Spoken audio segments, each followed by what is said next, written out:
प्रिय विद्यार्थियों,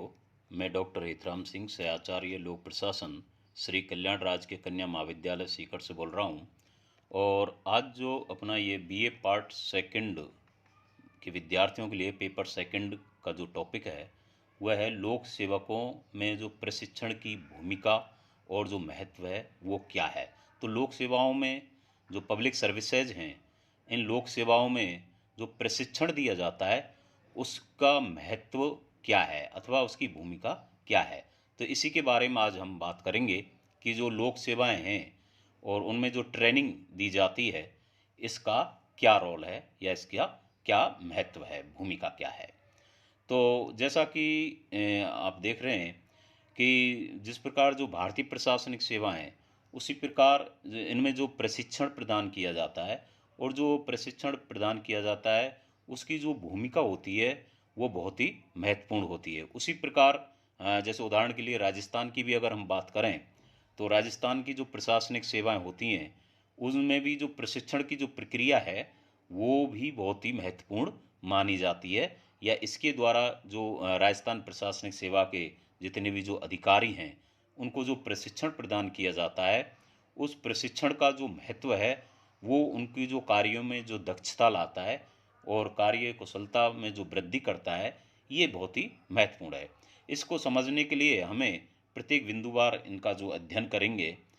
तो जैसे नंबर 1 जो बिंदु है उसमें बात करें कि जो प्रशिक्षण के द्वारा अधिकारी और कर्मचारियों को अपनी जो योग्यता है उस योग्यता में जो वृद्धि करने का एक तरह से अवसर मिलता है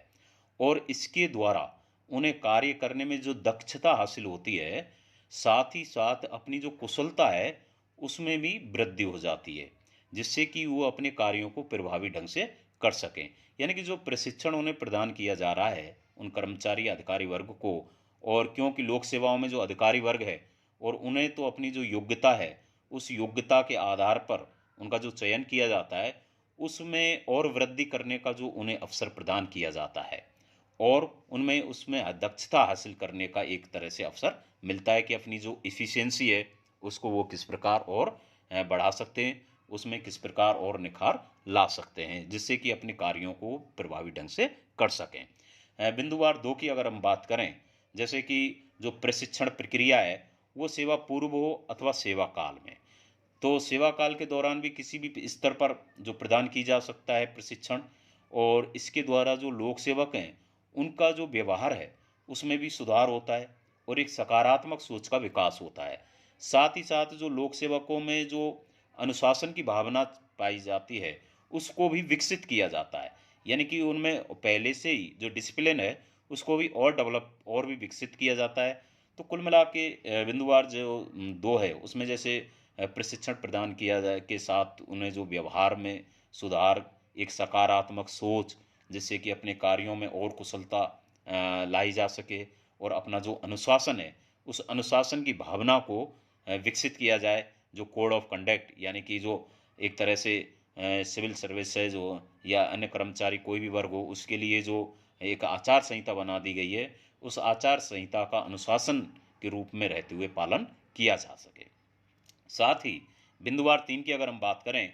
तो जो प्रशिक्षण के द्वारा जो लोक सेवक हैं उनके जो व्यक्तित्व का जो विकास किया जाता है वो ट्रेनिंग के द्वारा उन्हें ये समझाया जाता है, बताया जाता है कि जो निर्णय की जो प्रक्रिया है उसमें किस प्रकार वृद्धि की जाए, किस प्रकार उसमें और सुधार किया जाए जिससे कि समय समय पर जो भी समस्याएं आती हैं चाहे वो फील्ड वर्क की हों चाहे अपने दिन प्रतिदिन के जो कार्य किए जाते हैं कार्यालयों में उनसे संबंधित हों, तो जितनी भी जो प्रॉब्लम समस्याएं आती हैं उनके संबंध में सही निर्णय लिया जा सके। और क्यों कि जब तक सही निर्णय नहीं लेंगे वो जो प्रशासनिक दक्षता है वो प्रशासनिक दक्षता का एक प्रतीक ये सही निर्णय लेना ही माना जाता है। क्यों कि बिना डिसीजन मेकिंग के, बिना निर्णयन प्रक्रिया के कोई भी प्रशासक जब तक कार्य सुचारू रूप से नहीं कर सकता जब तक का उसका जो डिसीजन है वो डिसीजन एक सही दिशा में साथ साथ सही समय पर लिया जाए जिससे कि कार्यों को सुचारू रूप से संचालित किया जा सके।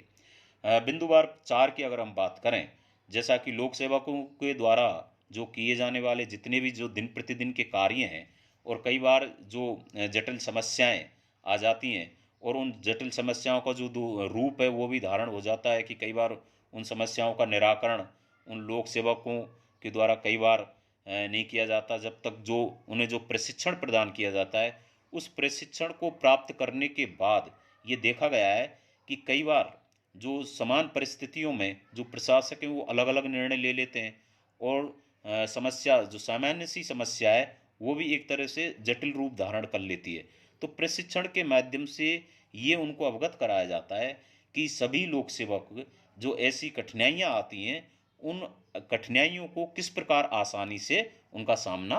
कर सकें। तो इस प्रकार की जो ट्रेनिंग जो प्रदान की जाती है उन लोक सेवकों को कि जो दिन प्रतिदिन की जो कार्य करने में जो भी समस्याएं आती हैं, और कई बार जो समान समस्याओं में भी अलग अलग निर्णय ले लिए जाते हैं या कई रूप जो कठिन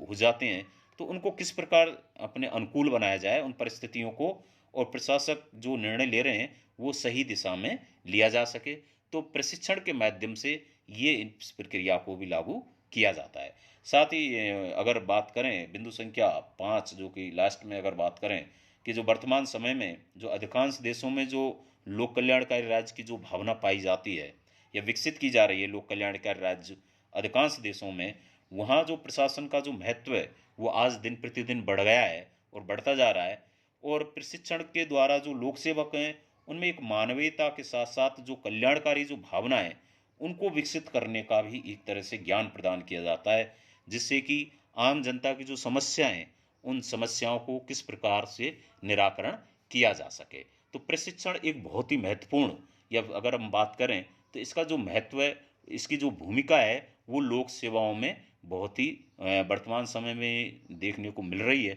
और साथ ही इसमें जो सुधार की आवश्यकता भी हम इसमें देखने को देखेंगे कि किस प्रकार इसमें और सुधार किया जा सके। इसके लिए बिंदुवार अगर बात करें तो इसमें जो भी प्रशिक्षण दिए प्रदान किए जाते हैं, जो प्रशिक्षक हैं उनका भी एक बहुत महत्वपूर्ण रोल होता है कि वो प्रशिक्षण देते समय लोक सेवा के जितने भी जो अधिकारी वर्ग है उन्हें और निखार प्रदान कैसे किया जाए। धन्यवाद।